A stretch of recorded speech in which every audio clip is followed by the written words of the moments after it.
Солнце медленно опускалось за горизонт, окрашивая небо в оттенки пурпура и золота.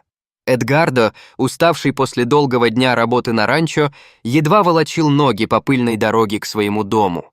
Последние несколько дней выдались особенно тяжелыми. Несколько голов скота заболели пневмонией, и ему приходилось проводить бессонные ночи, наблюдая за их состоянием. Ранчо Эдгардо раскинулось на многие акры в живописной местности Ланкупе, Аргентина. Бескрайние поля, окруженные горными хребтами, создавали впечатление, будто это место находится на краю света. Единственным человеком, кто изредка нарушал его уединение, был старый друг Мигель, который помогал с хозяйством раз в неделю.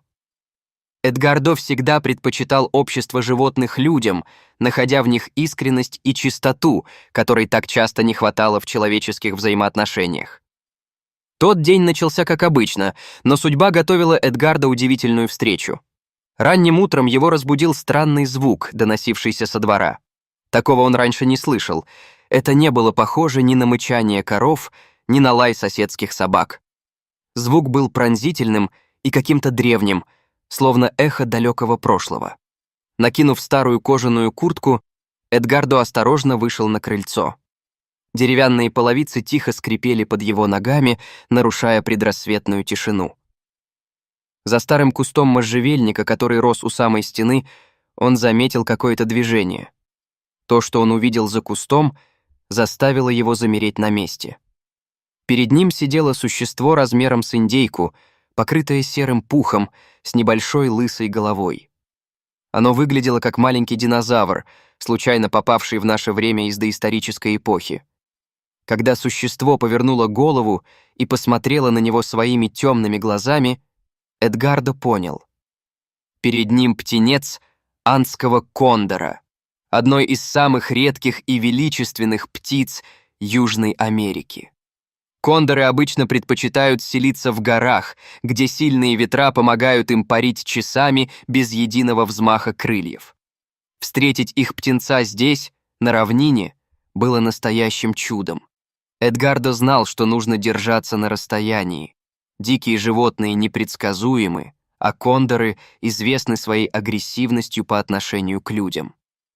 Но когда птенец издал жалобный крик и попытался убежать, тут же упав из-за раненой лапы, все мысли о безопасности отошли на второй план.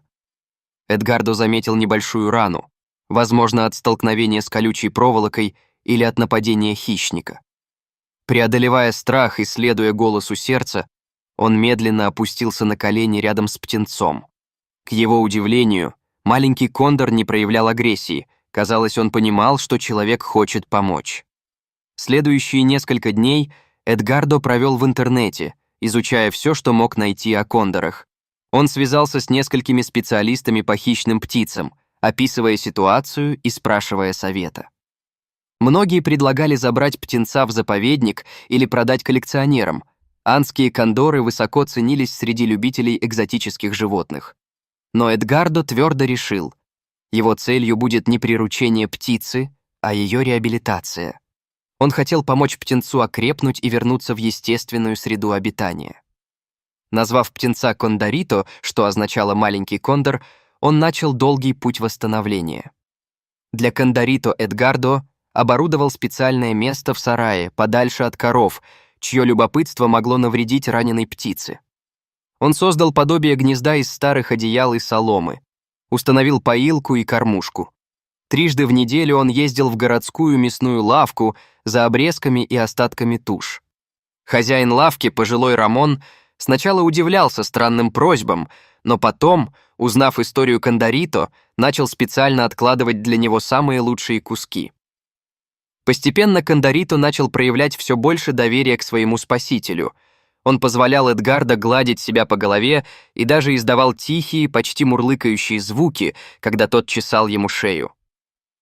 Эдгардо часами наблюдал, как птенец учится стоять на поврежденной лапе, делает первые неуверенные прыжки и пробует расправлять свои крылья. Шли недели, и Кондорито заметно окреп. Его серый пух начал сменяться черными перьями, а размах крыльев увеличивался с каждым днем. Однажды утром, вернувшись с обхода пастбища, Эдгардо обнаружил, что сарай пуст. Кондорито исчез, оставив после себя лишь несколько черных перьев. Сердце Эдгардо сжалось от грусти, но он знал, так должно было случиться. Дикая птица должна жить на свободе. Прошло 2 месяца. Жизнь на ранчо вернулась в привычное русло, хотя Эдгардо часто вспоминал своего необычного подопечного. В тот день он решил пройтись пешком с дальнего пастбища до дома. Солнце палило нещадно, но он любил эту жару. Она помогала ему чувствовать себя живым. Внезапно огромная тень накрыла землю вокруг них с Мигелем. Его друг вскрикнул от ужаса, когда черная масса с размахом крыльев в 3 метра приземлилась перед ними. Но вместо нападения огромная птица подбежала к Эдгардо и буквально прыгнула ему в объятия. «Кондорито, это ты?» Эдгардо не мог поверить своим глазам. Теперь это была величественная взрослая птица с угольно-черными перьями и характерной лысой головой. Но в его глазах Эдгардо видел того же доверчивого птенца, которого спас несколько месяцев назад. Мигель, все еще дрожа от страха, медленно поднялся на ноги. Он никогда не слышал о подобных случаях. Кондоры славились своей неприязнью к людям, веками подвергаясь преследованиям со стороны охотников. История Эдгардо и Кондорито быстро распространилась по интернету.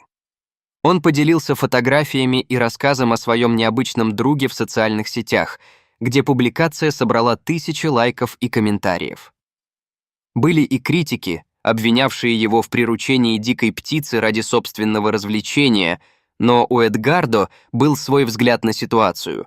Его целью всегда было помочь птенцу вернуться в дикую природу. К удивлению всех, визит Кондорито не остался единичным случаем. Каждые несколько недель величественная птица возвращалась на ранчо, словно навещая старого друга. Местные жители начали называть Эдгардо человеком, говорящим с кондорами, а дети из соседних ферм часами сидели на заборе его ранчо, надеясь увидеть возвращение необычного гостя. Ученые-орнитологи проявили особый интерес к этому случаю. Доктор Мария Родригес, ведущий специалист по андским кондорам, провела несколько недель на ранчо Эдгардо, документируя поведение Кондорито. Она отметила, что птица демонстрировала беспрецедентный уровень доверия к человеку, сохраняя при этом все повадки дикого животного.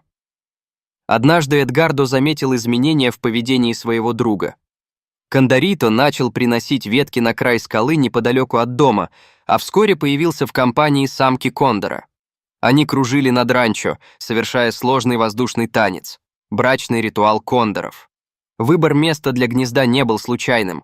Скала находилась достаточно высоко для безопасности, но в пределах видимости от дома Эдгардо. Самка, которую Эдгардо назвал Лунита из-за особого белого пятна на крыле, поначалу относилась к человеку с подозрением. Но постепенно, видя доверие своего партнера, начала привыкать к его присутствию. Через 2 месяца в гнезде появился птенец, такой же маленький и беспомощный, каким когда-то был сам Кондорито. К удивлению Эдгардо, однажды утром Кондорито приземлился прямо перед его домом с небольшим кусочком мяса в клюве. Он положил его у ног своего человеческого друга, словно приглашая поучаствовать в кормлении своего потомства. Этот жест глубоко тронул Эдгардо. Он понял, что Кондорито считает его частью своей семьи. История Эдгардо и Кондорито привлекла внимание природоохранных организаций как пример успешной реабилитации дикого животного. Эдгардо начал выступать с лекциями, рассказывая о важности сохранения дикой природы и правильного подхода к помощи животным. Помогать, когда они в беде, но не пытаться изменить их природу. Сегодня на скале над ранчо из года в год появляются новые птенцы кондоров, и каждый из них, благодаря примеру своих родителей, растет без страха перед людьми, но с естественной осторожностью, необходимой для выживания в дикой природе.